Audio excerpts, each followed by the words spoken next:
Okay, Bala is saying, how do you interpret the delta bar charts? How do we use that to build context for today's delta charts? Are not for context. I only use it as a kind of a filter, right?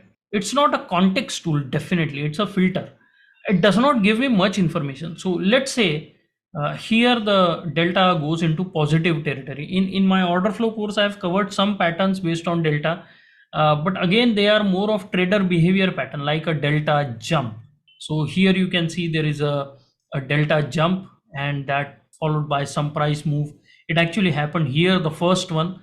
Now what happens is once you get this big data, then this looks very, very small. But if you're just looking at it when it is starting, you will see this was a clear delta jump, and then there is also a zone shift from negative to positive. But these are just broad observations. It's just not very, very tradable or actionable information. So what I used to do is, if I have to take a shot, all right, so let's say here the VWAP is slowly coming down. Okay, it's not as steep as I would like it to be. I would still consider it flat, but let's say it gets pulled down and this is in negative territory, market is below VWAP, pulls back to VWAP, then this becomes a very, very strong intraday short. So this acts as a filter. But if it is happening when this is in a strongly positive territory, now I would not take that shot. That would act as a filter. It will filter that trade out. That is the reason. So let's say you talk about this. VWAP is trending down and there is a pullback. Will I short this pullback? Probably not, because the cumulative delta is in positive territory.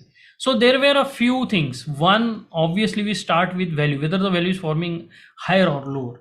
That is a very, very clear filter or first condition. If you are not really sure about value, forget the trade, forget that day. But let's say the value is forming lower, then you look at VWAP, then you look at cumulative delta. And let's say you have falling VWAP here, nice pullback, values forming lower, preceded by a strong down move, not this kind of a all around activity, but let's say a strong down move and now there is a pullback to VWAP. Yes, it will definitely be a short even if this is in a positive territory. What happens is sometimes you, let's say, gap up. If you go and you look back in the past, what you will realize that if I gap up and continue to move down, this will still be in a positive territory because of the gap up. Sometimes that happens, and if that is happening, then it can be misleading. It's in the positive territory, but all the trades you are getting are short trades. So because it kind of stays in the positive territory, are you not going to take shorts? No, it's not like that. You can.